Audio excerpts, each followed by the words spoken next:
से मिथुन धीरे धीरे अपनी आंखें खोले।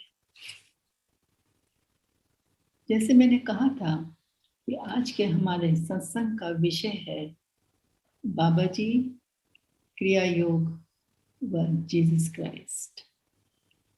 जब मैं इस विषय को चुन रही थी तो मुझे अपने पथ का बिल्कुल आरंभ ध्यान में आया, करीब 15 साल पहले।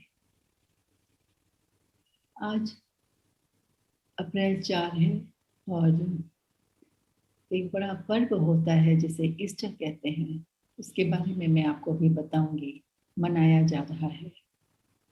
तो जब मैं इस पथ पर शुरू में आई थी, तो जब मैंने मंदिर में, जहाँ पे हम लोग ध्यान करने जाते थे अमृतसर में भी, हम ऑल्टर पे जहाँ पे हमारे सदगुरु की फोटो लगी हुई थी, उसमें मैंने जीसस क्राइस्ट की फोटो भी देखी थी।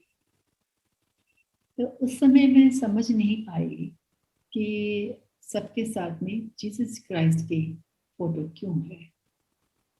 मन में प्रश्न तो आया, लेकिन मैंने इसके बारे में ज़्यादा सोचा नहीं और धीरे धीरे मन में ये प्रश्न लुप्त हो गया। लेकिन लुप्त होने के साथ साथियों, वो मिटा नहीं, खोया नहीं, चला नहीं गया। मन फिर ये प्रश्न मन में फिर भी था। ये कहा जाता है, संत जन कहते हैं, हमारे जो गुरु हैं बाबा जी लहरी महाशय श्री युक्तेश्वर जी, हमारे अपने गुरु परमहंस योगानंद जी कहते हैं कि काफ़ी समय पहले जब हमारे अमेरिका और पश्चिम देशों में काफ़ी सारी आत्माएं थीं जो कि आध्यात्मिक पथ पर काफ़ी आगे बढ़ चुकी थी, वो ईश्वर में लीन होना चाहती थी और उस समय उनको मार्गदर्शन की जरूरत थी। इस समय जीसस क्राइस्ट ने बाबा जी से प्रार्थना करी कि वे किसी एक ऐसे अवतार को भेजें अमेरिका में जो इन आत्माओं का मार्गदर्शन कर सके।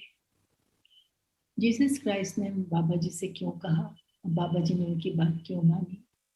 ऐसे कहते हैं हमारे गुरुजन कि जीसस क्राइस्ट और बाबा जी मिलकर ही पूरे विश्व में जो भी इसको संभालने का काम है बहुत सदियों से करते आ रहे हैं। दोनों में घनिष्ठता है और दोनों मिलजुल के ही इस काम को करते हैं। जब ये मैंने मन में पढ़ा तो मन में ये ख्याल जरूर आया कि अगर कि बाबा जी और जीसस क्राइस्ट में इतनी घनिष्ठता है तो हम अपने से जीसस क्राइस्ट को परे क्यों समझें? वो भी हमारे साथ ही है, वही काम कर रहे हैं जो कि बाबा जी कर रहे हैं। और इसी समय दौरान में बाबा जी श्री युक्तेश्वर जी से कुंभ मेले में मिले और उन्होंने श्री युक्तेश्वर जी से कहा कि बाइबल और हमारी जो आध्यात्मिक पुस्तकें हैं, जो सनातन धर्म है, इनके जितने भी सिद्धांत हैं, इनको पढ़ करके ऐसी पुस्तक लिखो जिसमें कि दोनों में जो समानताएं हैं वो दर्शाई जा सके। इसी काम को पूरा करने के लिए श्री युक्तेश्वर जी ने होली साइंस के नाम की किताब लिखी और जिसमें इस तरह की बातों का व्याख्यान है।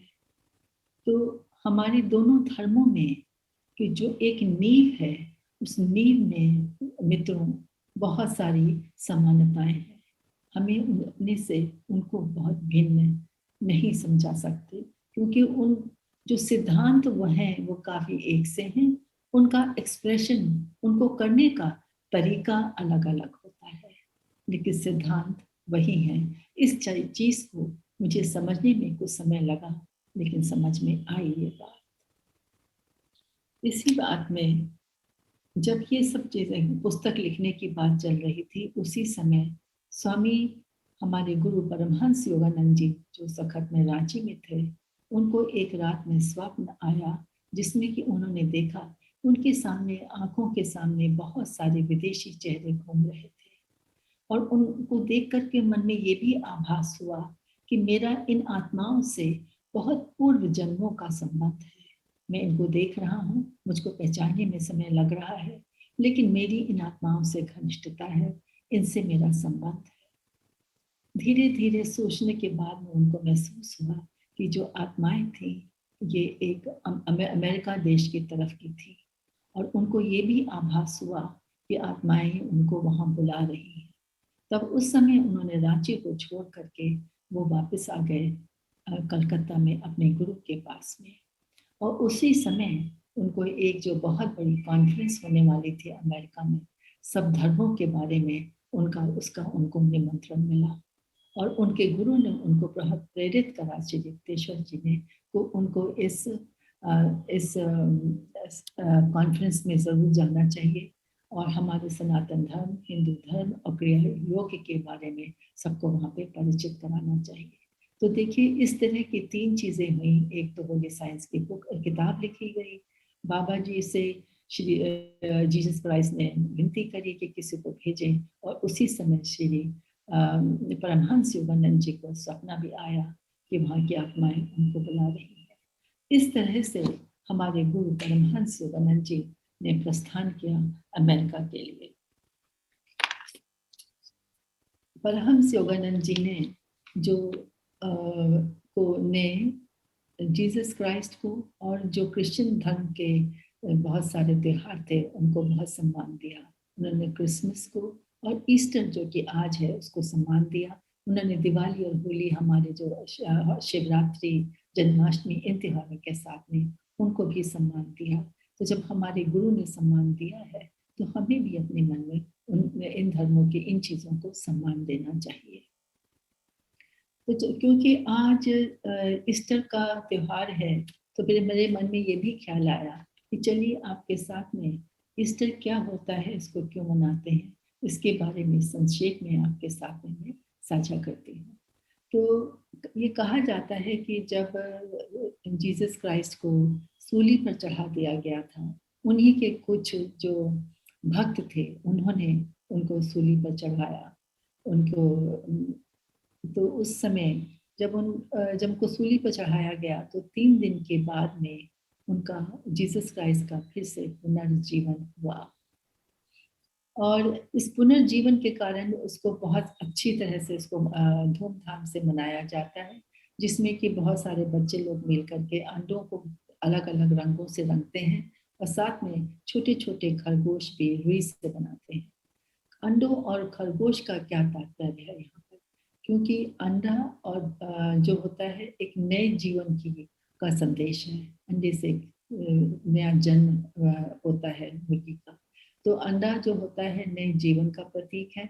उसी तरह से कहा जाता है कि जो खरगोश होता है उसके एक साथ बहुत सारे बच्चे होते हैं जो कि फिर से एक जीवन का प्रतीक है। तो इसलिए इस दिन खरगोश, जिनको कि छोटा छोटा खरगोश बनाते हैं जिन्हें कि बनी कहते हैं, बनी और अंडों के साथ में बच्चे बहुत खेलते हैं।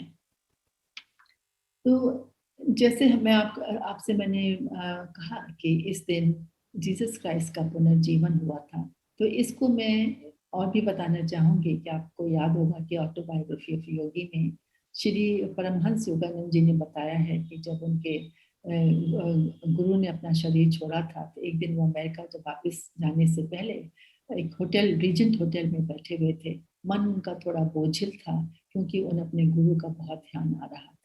अचानक से उन्होंने देखा कि खिड़की में बहुत प्रकाश हो गया और वहां पर उन्होंने देखा श्री भगवान श्री कृष्ण अपने संपूर्ण ग्लोरी में, संपूर्ण प्रकाश में, आनंद में थे।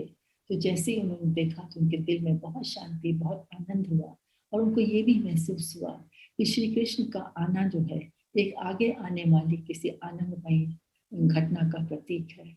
और अगले हफ्ते उन्हें फिर से वहां पे उसी खिड़की में बहुत सारा रोशनी दिखाई दी और देखा तो वहां पे श्री युक्तेश्वर अपने हाड़ और मांस के शरीर में सामने खड़े हुए थे। जैसे उनको देखा परमहंस योगानंद जी ने, उनका हृदय आनंदमय हो गया और दौड़ करके उनको पैर छूकर प्रणाम करने के बजाय उनको अपने आलिंगन में ले लिया, खूब कस के आलिंगन में लिया। उनको अपने गुरु के शरीर की खुशबू भी उस वक्त में आ रही थी। उनकी आंखों से आंसू बहने लगे। उनसे कहा कि गुरु जी आप कहाँ चले गए? और श्री युक्तेश्वर ने उनसे कहा, मेरे पुत्र और दोनों उस वक्त में एकदम प्रेम में भर गए। और तब श्री युक्तेश्वर और परमहंस योगानंद जी की आपस में बातचीत थी उस दुनिया में जहाँ पर कि श्री युक्तेश्वर एस्ट्रल वर्ल्ड में जहाँ पर चले गए थे, उसकी चर्चा हुई। तो ये श्री युक्तेश्वर जी का पुनर्जीवन हुआ। इसी तरह से जीसस क्राइस्ट का भी पुनर्जीवन हुआ उनके सूली पर चढ़ाए जाने के 3 दिन के बाद में। ऐसा कहा जाता है कि जब जीसस क्राइस्ट को सूली पर चढ़ाया जा रहा था तो जिन भक्तों ने, उनके शिष्यों ने उनको धोखा दिया था, वो भी सामने खड़े थे और उनकी आखिरी प्रार्थना भगवान से यही थी कि भगवान, इन जो मेरे शिष्य ने गलती कर भी दी है इसके लिए आप उनको क्षमा कर दीजिए, क्योंकि उनको समझ ही नहीं आ रहा है कि उन्होंने क्या कर दिया है। तो उनके मन में इतना प्रेम था मानव जाति के लिए कि चलते चलते भी जिस मनुष्य ने उनके लिए गलती कर दी थी, उनके हृदय में उनके लिए प्रेम और क्षमा के अलावा और कुछ नहीं था। तो इसी तरह से जिस तरह से जीसस क्राइस्ट के हृदय में क्षमा और प्रेम था, तो सबसे बड़ा हमको भी ये यहाँ से शिक्षा मिलती है कि हमें भी अपने मानव जीवन में जब किसी कोई हमारे लिए कोई गलत चीज कर भी देता है तो हमारे मन में उसके लिए क्षमा और प्रेम का भाव होना चाहिए। ये बहुत बड़ी शिक्षा है, क्योंकि जीवन में अगर कि हम क्षमा और प्रेम इन 2 बड़े बड़े गुणों को अपने साथ में रखेंगे तो हम देखेंगे कि हमारा जीवन कितना आनंदमय रहेगा, कितना सुखमय रहेगा। और ये बहुत बड़ी शिक्षा हमको जीसस क्राइस्ट के जीवन से मिलती है जब उनको सूली पर चढ़ाया गया था। स्वामी क्रियानंद ने एक बहुत अच्छी बात कही है, मैं उनकी किताबों को पढ़ रही थी, उन्होंने बताया कि हम किसी दिन भी बैठ कर करके हम अपने गुरु परमहंस योगानंद जी की करके जो उनकी आखिरी फोटो ली गई थी, जिसको कि कहा जाता है आखिरी मुस्कान या लास्ट स्माइल। हमारे गुरु परमहंस योगानंद जी को पता था कि अभी कुछ ही क्षणों में वो अपना शरीर छोड़ने वाले थे। उन्हें तो मालूम था ना कि कुछ ही क्षणों में छोड़ रहे हैं अपना शरीर, लेकिन अगर कि हम उनके चेहरे को देखें तो उसमें आनंद था, अपने शिष्यों के लिए प्रेम था, उनकी आंखों में एक समुद्र की गहराई थी। उस गहराई में एक यही था कि अपने आध्यात्मिक पथ पर आगे बढ़ो, अपनी चेतना को आगे बढ़ो। उसमें प्रेम ही प्रेम था, आनंद ही आनंद था। उनके मन में जरा सा भी ये नहीं था कि मनुष्य जाति में, मनुष्य योनि में कितना अहंकार होता है, उनको उसके लिए कुछ नहीं था। उनमें आंखों में सिर्फ प्रेम और आनंद था। और जबकि उनको मालूम था कि वो अपना शरीर छोड़ने वाले हैं कुछ ही क्षणों में, लेकिन कोई ग्लानि नहीं, कोई दुख नहीं, कुछ भी नहीं, उसका कुछ भी वहां पर बिंदु भी नहीं दिखाई दे रहा था। और उन्होंने साथ साथ में ये भी कहा कि जितनी बार मुझे आने की जरूरत पड़ेगी मैं बारंबार आऊंगा, जब तक कि मेरा एक भाई भी एक सड़क के किनारे बैठा हुआ है ईश्वर की ओर जाने के लिए, मैं एक शिष्य के लिए भी वापस आऊंगा। तो उनके मन में मनुष्य के लिए आध्यात्मिक रास्ते पर उनको बढ़ाने के लिए कितना अधिक उनके मन में प्रेरणा थी। उस प्रेरणा को हमें भी अपने मन में जागृत करना चाहिए कि हम अपने आप को आगे बढ़ाने की कोशिश करें। ये देखिए 2 बड़े बड़े हमने संत जनों, अपने योगानंद जी ने जब शरीर छोड़ा तो उनके क्या मन में भाव थे, और जीसस क्राइस्ट ने जब अपना मन शरीर छोड़ा तो क्षमा और प्रेम के उनके मन में भाव थे। तो आज हमें, क्योंकि ये ईस्टर का त्योहार है, अपनी भावनाओं में हमें भी एक पुनर्जीवन लेना चाहिए। और उस पुनर्जीवन में हमें भी ये सोचना चाहिए कि हमारे मन में या हमारे दिमाग में किस तरह के कोई भी गलत आदतें हैं जिनको कि हम छोड़ना चाहेंगे। हम किस तरह से अपने हृदय को सबके लिए परिपूर्ण कर लें आनंद से और प्रेम से। योगानंद जी ने एक चीज और भी बहुत अच्छी बताई कि जो प्रेम होता है सबसे पहले हमें अपने परिवार के लिए जागृत करना चाहिए, जो लोग हमारे आसपास रहते हैं।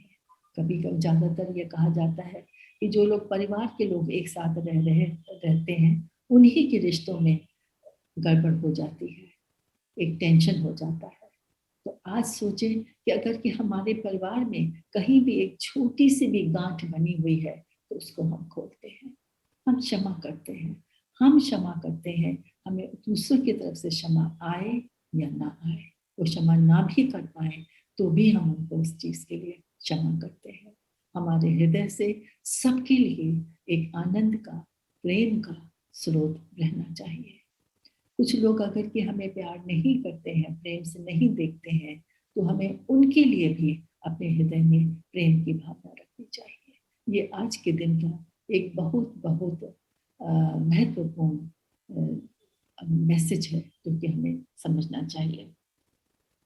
एक बार स्वामी योगानंद जी के पास में एक शिष्य आया, उसने कहा, गुरुजी मुझे ऐसा महसूस होता है कि मेरे कर्म अच्छे नहीं हैं। गुरुजी ने उसको क्या कहा कि कभी भी ऐसे मत सोचना, क्योंकि हम लोग जो आध्यात्मिक पाठ पर आए हैं उनको 3 बहुत बड़े वरदान भगवान ने दिए हैं। एक तो उनको मनुष्य योनि का जीवन दिया है, दूसरा कि वो आध्यात्मिक पथ पर आ गए हैं, और तीसरा उनको जो गुरु मिले हैं वो ईश्वर को प्राप्त करे हुए गुरु हैं, जिन्होंने ईश्वर को पा लिया है। ऐसे गुरु को ढूंढना, मिलना एक बहुत बड़ा ईश्वर की हमारे लिए भेंट है। तो इस चीज को स्वीकार करना चाहिए। एक अवतार को गुरु के रूप में पाना, ये हमारे यहाँ बहुत बड़ा सौभाग्य है। ये कहा जाता है कि जब बुद्ध भगवान को साक्षात्कार हुआ था तो उनको बचपन में गौतम कहा जाता था। जब उनको साक्षात्कार हुआ तो गौतम बुद्ध जब वो बने, पूरे विश्व में एक दिव्य ज्योति की लहर फैल गई थी। और उस दिव्य ज्योति की लहर भारत में, नेपाल में ही नहीं, पूरे विश्व में, हर देश में लोगों ने जो चेतन लोग थे, उन्होंने उसको महसूस किया था। तो इतनी बड़ी शक्ति होती है उन अवतारों की, जिनको कि ईश्वर का साक्षात्कार हो जाता है। तो हम तो बहुत भाग्यशाली हैं कि हमारे पास में क्रिया योग के बाबा जी, लहरी महाशय, श्री युक्तेश्वर जी और परमहंस योगानंद जी जैसे गुरु हमारे गुरु हैं, जो हमें ईश्वर का रास्ता हमेशा दिखा सकते हैं। योगानंद जी ने एक बहुत अच्छी ये बात बताई कि जब भी हम जीसस क्राइस्ट के पुनर्जन्म को देखते हैं, या हम जब उनको खुद को उसका उन्होंने महसूस किया था, लहरी महाशय और उनके गुरु श्री युक्तेश्वर जी का जब पुनर्जीवन हुआ, उनके सामने आए, तो उन्होंने कहा कि इससे हमें क्या संदेश मिलता है, हमें इससे क्या शिक्षा मिलती है। वो क्या कह के गए हैं, ये हमसे कह के गए हैं कि जीवन को प्रेम से भर दो, अपने हृदय में प्रेम रखो, हमेशा दूसरों को प्रेम, कटु वचन का भी जवाब जो होता है उसको प्रेम से दो, और हमेशा हृदय में क्षमा भाव रखो। हमारा हर वक्त ये प्रयत्न होना चाहिए कि हम कैसे कर्म करें जिससे कि हमारी चेतना का उत्थान हो। अपने मन में ऐसे विचार रखें, ऐसे दिल में, अपने हृदय में भाव रखें जो कि हमारी चेतना को बढ़ाए।